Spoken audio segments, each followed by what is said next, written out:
Chapitre 5. Après l'enquête.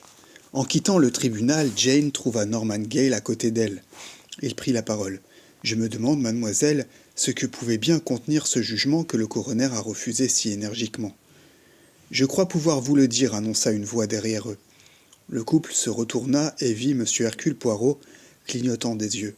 « C'était un verdict de meurtre contre moi. »« Oh, est-ce possible ?» s'écria Jane. « Mais oui, » déclara Poirot en riant. « À la sortie, j'ai entendu un homme confier à son voisin.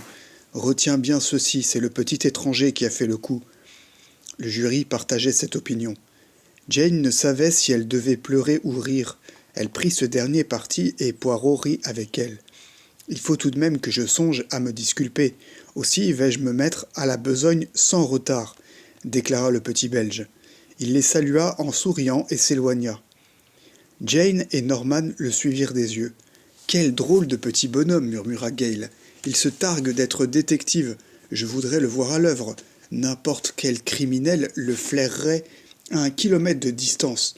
Comment pourrait-il d'ailleurs se déguiser avec une bobine comme la sienne ?»« Je crois que vous vous faites une idée fausse des détectives modernes, » lui dit Jane. « Toutes ces histoires de barbe postiche sont surannées. De nos jours, un détective se contente de réfléchir pour découvrir le coupable. C'est évidemment moins fatigant. Physiquement, peut-être, mais il faut avoir l'esprit calme et lucide. Je comprends.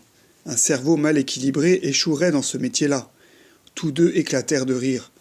Une légère rougeur lui montant aux joues, Gale dit à la jeune fille : « Mademoiselle, pourrais-je vous demander, vous seriez bien aimable, il se fait tard, d'accepter de prendre le thé avec moi. Nous sommes des camarades d'infortune et... » Il s'arrêta et songea à part lui. « Qu'est-ce qui te prend, espèce d'idiot ? Ne peux-tu inviter une jeune fille à prendre une tasse de thé sans rougir et sans bégayer ?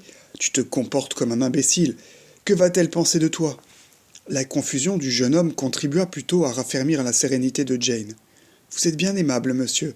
J'accepterai avec plaisir une tasse de thé. » Ils trouvèrent un salon de thé où une serveuse prit leur commande d'un air renfrogné. La salle était presque vide, ce qui favorisait encore l'intimité de ce thé en tête-à-tête. Jane enleva ses gants et considéra son compagnon. Assis devant elle, il lui plaisait avec ses yeux bleus et son sourire aimable. En outre, il paraissait de commerce agréable. « Ce meurtre dans l'avion est inexplicable, » dit Gale, s'empressant de ranimer la conversation pour cacher son absurde embarras. « Oui, et je ne suis moi-même guère rassuré rapport à mon emploi. Je ne sais comment le patron prendra les choses. »« Ah tiens, je n'avais pas envisagé cela. Oui, Antoine répugnera peut-être de garder parmi son personnel une employée ayant été mêlée à une affaire d'assassinat et qui a dû aller déposer en justice. Les gens sont bizarres, dit Gale pensivement, et la vie est vraiment injuste. Pourquoi faut-il que vous pâtissiez alors que vous n'êtes pour rien dans ce crime ? C'est écœurant, ajouta-t-il avec colère. Oh, nous n'en sommes pas encore là, lui rappela Jane. Inutile de se tracasser à l'avance. Après tout, mon patron n'aurait pas tout à fait tort. Je pourrais aussi bien avoir assassiné cette vieille dame. Et quand on a tué une fois, on ne s'en tient généralement pas là. Songez que pour les clientes, il n'est guère rassurant de se faire soigner les cheveux par une personne suspecte. « Il suffit de vous regarder pour savoir que vous êtes incapable de commettre un crime, » dit Norman, la contemplant avec admiration. « Je ne suis pas aussi affirmative. J'oxyrais plus d'une de mes clientes si j'étais sûre de ne pas me faire prendre. L'une d'elles, surtout, elle a une voix de crécelle et elle n'est jamais contente. Parfois, il me semble que ce serait une bonne action de la supprimer, et non un assassinat. Vous voyez donc que je suis capable, du moins en intention, de commettre un meurtre. En tout cas, je donnerai ma main à couper que vous n'avez pas commis celui-là. De mon côté, je jurerai également que ce n'est pas vous, dit Jane. Toutefois, mon opinion ne vous servirait pas à grand-chose si vos clients ne partageaient pas cet avis. Mes clients ? Ah oui, dit Gale d'un l'air rêveur, vous avez peut-être raison, je n'avais pas non plus songé à cela. Ce n'est évidemment pas une perspective bien rassurante de se faire soigner la bouche par un dentiste qui peut être un maniaque de l'homicide. Brusquement, il ajouta : « Mon métier de dentiste ne vous déplaît point. » Jane leva les sourcils. « Pourquoi voulez-vous qu'il me déplaise ? Parce que... il a quelque chose de ridicule, il n'évoque rien de romanesque. On se moque du dentiste, tandis qu'on prendra au sérieux un médecin, par exemple. » Consolez-vous, lui dit Jane, un dentiste est à 100 coudées au-dessus d'une coiffeuse. Ils se mirent à rire. Je crois que nous allons devenir une paire d'amis, mademoiselle, et vous? Je l'espère. Peut-être accepteriez-vous de dîner un soir avec moi et ensuite nous irions au théâtre. Je vous remercie. Il y eut une pause. Ensuite, Gale demanda. Comment avez-vous trouvé le Pinet? Oh, je m'y suis follement amusé. Y étiez-vous déjà allé? Non. Voici comment. Et Jane, subitement en veine de confidence, se lança dans le récit du billet de sweepstake gagnant. Tous deux approuvaient ces jeux de la fortune qui procuraient aux gens l'illusion et parfois le bonheur.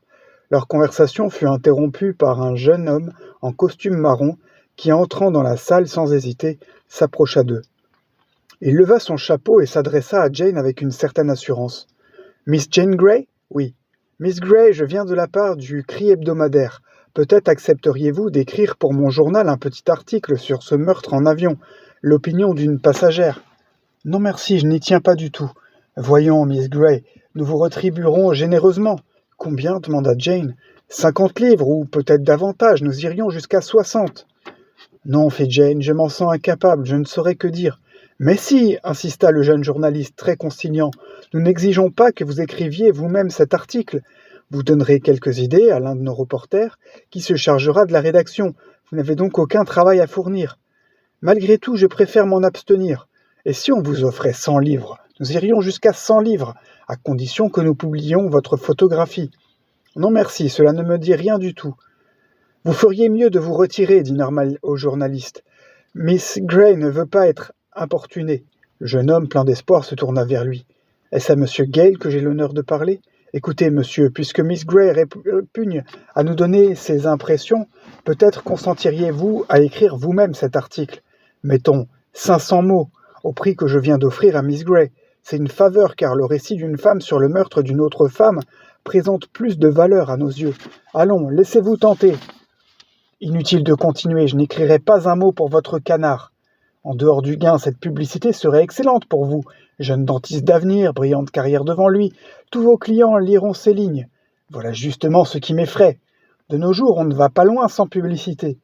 Possible, mais cela dépend du genre de publicité. En ce qui me concerne, je souhaite que mes clients ne lisent pas les journaux, ignorent que je suis mêlé à cet assassinat, continuent à m'honorer de leur visite. À présent que vous avez notre réponse à tous deux, vous déciderez-vous à partir, ou faudra-t-il que je vous mette dehors? Il n'y a pas de quoi s'emporter, dit le journaliste sans s'émouvoir. Bonsoir, donnez-moi un coup de téléphone à mon bureau s'il vous arrive de changer d'idée, voici ma carte. Allègre, il sortit du salon de thé, songeant à part lui. Pas si mal après tout, ma petite interview. De fait, le numéro suivant du Cri hebdomadaire offrait à ses lecteurs un sensationnel article d'une colonne sur les impressions de 2 témoins du crime en avion. Tout ce drame avait causé une telle émotion à Miss Jane Grey qu'elle s'en remettait à peine et éprouvait une telle répugnance à en évoquer les détails. Quant à M. Norman Gale, il s'était étendu longuement sur le tort que pouvait causer un homme de carrière libérale le fait d'être mêlé à une affaire criminelle, même si son innocence était hors de question. M. Gale avait exprimé avec beaucoup de verve le vœu que certaines de ses clientes, se contentant de lire les pages de la mode, viennent sans appréhension subir l'épreuve de la chaise. Après le départ du journaliste, Jane observa. Pourquoi diable ne s'est-il pas adressé à des personnalités plus notoires? Un trop gros gibier pour lui, répondit Gale en riant. Peut-être a-t-il essayé, mais sans succès. Il se tut quelques instants et reprit. Jane, à présent je vais vous appeler Jane, vous permettez? Jane, qui, selon vous, a tué cette Madame Gisèle? Je n'en ai pas la moindre idée. Y avez-vous déjà réfléchi sérieusement? Ma foi, non. J'avoue n'avoir songé qu'à mon rôle personnel dans cette histoire, et cela m'a suffisamment tourmenté. En réalité, je n'ai pas cherché lequel des autres passagers aurait pu commettre le crime. Je crois même que jusqu'ici, je ne m'étais même pas rendu pleinement compte que le coupable était parmi nous. Aujourd'hui, le coroner l'a expliqué clairement. Quant à moi, je sais que ni moi, ni vous n'avons tué cette femme parce que je vous ai observé durant tout le voyage. Et moi, dit Jane, je sais que vous êtes innocent. Pour la même raison, si ce n'est pas nous. C'est quelqu'un d'autre. Qui? Je l'ignore. Moi aussi. Norman Gale, l'air songeur, paraissait suivre le cours de ses pensées. Jane poursuivit. Comment pourrions-nous soupçonner un des voyageurs? Nous n'avons rien vu. Moi, du moins, j'aurais pu voir. Jane s'arrêta et rougit. Elle se souvenait que ses yeux n'avaient guère quitté un chandail bleu pervenche et que son esprit, loin de se soucier des événements qui se déroulaient autour d'elle, ne s'intéressait qu'à la personne qui portait le vêtement en question. Norman Gale pensa « Pourquoi rougit-elle ainsi ? Elle est ravissante. Je veux l'épouser, c'est décidé, mais à quoi bon prévoir si loin ? Trouvons d'abord un bon prétexte pour la rencontrer souvent. Cette histoire de meurtre peut me servir. Elle constitue en quelque sorte un lien. Ce diable de journaliste et sa publicité. » Tout haut, il déclara « Allons, réfléchissons un peu. Qui a tué la vieille dame ? Passons en revue toutes les personnes du compartiment. Les garçons ? Non, dit Jane. Les femmes assises de l'autre côté du couloir ? Je ne crois pas qu'une personne comme Lady Horbury soit capable de commettre un crime. Quant à Miss Kerr, je répondrais volontiers qu'elle n'avait aucun mobile pour tuer cette vieille Française. Vous avez sans doute raison, Jane. Vient ensuite l'homme à moustache. De l'avis du jury, il serait le coupable. Cela ne tient pas debout. Et le médecin, c'est également peu probable. S'il avait eu l'intention de tuer, il se serait servi d'un poison, ne laissant aucune trace, et personne n'en aurait rien su. En effet, dit Norman Gale, ces fameux poisons que rien ne décèle sont très commodes, mais je doute qu'ils existent réellement. Que dire du petit bonhomme qui a avoué détenir un chalumeau ? Cette déclaration, j'en conviens, le rend plutôt suspect. Cependant, il a l'air sympathique et rien ne l'obligeait à dire qu'il possédait un chalumeau. Ce n'est sûrement pas lui qui a tué Madame Gisèle. Il y a ensuite le docteur Jameson, non. Ryder ? Oui, ce pourrait bien être lui. Ou les deux Français. Leur culpabilité paraîtrait encore plus vraisemblable. Ils ont visité nombre de pays sauvages. Ils pouvaient avoir des motifs que nous ignorons totalement. Je trouve que le jeune Dupont avait l'air sombre et inquiet.